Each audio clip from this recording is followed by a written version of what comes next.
Fourth हम बात कर रहे थे सिग्नम फंक्शन की, SIGNUM सिग्नम फंक्शन। इसकी जो डेफिनेशन है, इसका जो स्टैंडर्ड फॉर्म है f(x) ये अगेन एक पीस फंक्शन है। जैसे अभी मॉडुलस फंक्शन के बारे में देखा कि वो एक पीस फंक्शन है, टुकड़े वाला फंक्शन है ना, उसके दो टुकड़े होते हैं। ऐसे ही सिग्नम फंक्शन के इस तरह से दो टुकड़े होते हैं, ठीक है। और अगर हम इसको देखें एक दूसरे फॉर्म में तो हम यहाँ पर 3 पीसेस देख सकते हैं। तो ये दोनों फॉर्म में लिखा जा सकता है। या तो आप ऐसे लिख सकते हैं f(x) = mod x/x when x is not equal to 0 and f(x) = 0 when x = 0, ठीक है। x = 0 के लिए f(x) 0 हो जाए। दूसरा तरीका है इसको लिखने का, f(x) = 1 when x is greater than 0, f(x) = -1 when x is less than 0 and f(x) = 0 when x = 0। तो ये 3 पीसेस के फॉर्म में, ये 2 पीसेस के फॉर्म में। अब ये और ये दोनों अलग अलग नहीं, एक ही चीज़। देखें यहाँ पे देखो x 0 नहीं है, यानी एक या तो x 0 से लेस होगा या 0 से ग्रेटर होगा। तो यहाँ पर 2 केसेस बन सकते हैं। देखो mod x/x, जब x 0 से बड़ा है ना, x 0 से बड़ा है मतलब x पॉजिटिव है। तो x पॉजिटिव है तो mod x की वैल्यू क्या आ जाएगी, mod x की वैल्यू x आ जाएगी। तो x/x, x कट के कितना है 1, इसलिए x इज ग्रेटर देन 0 के लिए वैल्यू क्या जाती है 1, वो मैंने यहाँ पे लिखी है, ठीक है। 1 ग्रेटर देन 0। और जब x इज लेस देन 0 है, x लेस देन 0 है तो mod x की वैल्यू कितनी हो जाएगी -x, x से x कट जाएगा, क्या हो जाएगा -1। इसलिए यहाँ इस पीस से फिर दो और पीस बन जाते हैं। और ये वाला तो सेम ऐसे ही लिखा हुआ है। तो इस तरह से 2 पीस के फॉर्म में या 3 पीसेस के फॉर्म में इस तरह से लिख सकते हैं। वैसे ये वाला आपको याद रखना है, दोनों ही याद रखने वैसे वो वाला ज़्यादा सूटेबल रहेगा। उसमें क्या है, आपको 2 चीज़ें आपको यहाँ एकदम क्लियर देखने में मिल जाएंगे।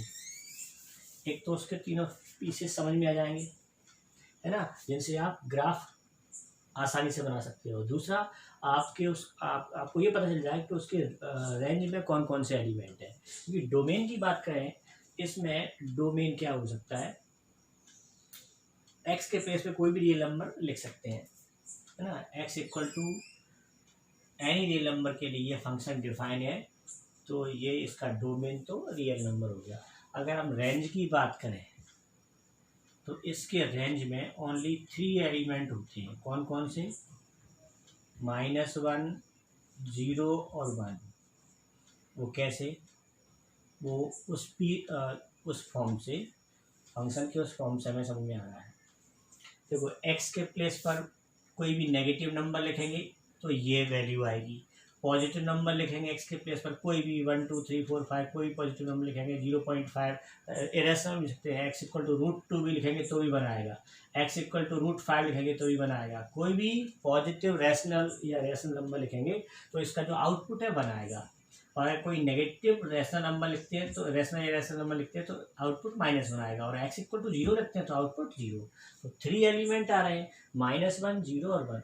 ये उसकी रेंज हो गई। रेंज में ओनली 3 एलिमेंट होते हैं सिग्नम फंक्शन की। अगर हम ग्राफ की बात करें तो x = 0 के लिए, मतलब x इज ग्रेटर देन 0 के लिए y = 1 है ना, f(x) मतलब y। तो y = 1, y = 0 और y = -1 की हमें लाइन्स बनानी पड़ेंगी। y = 0 मतलब तो यही पॉइंट हो गया, x = 0, y = 0, है ना। और y = 1 कब आ रहा है, y = 1 आ रहा है x इज ग्रेटर देन 0, मतलब x 0 से बड़ा है ना। तो फिर वो जो लाइन आएगी वो इस तरह से आएगी, ये y = 1 की, है ना। और y = -1 की बात करें तो वो इस तरह से आएगी, y = -1। तो इस तरह से आपका ये सिग्नम फंक्शन का ग्राफ। y = 0 के लिए ये यहाँ पर ब्रेक्ड फॉर्म है, यहाँ पर ये कंटिन्यूस फंक्शन नहीं है, मतलब यहाँ पर y = 0 पर ब्रेक हो जाता है ना। तो y = 1 के लिए इस तरह से बना दिया, y = -1 के लिए बना दिया, और y = 0 के लिए इस तरह से, ठीक। तो ये आपका सिग्नम फंक्शन है। इसका ग्राफ याद रखना है। इसके रेंज में 3 एलिमेंट होते हैं, ये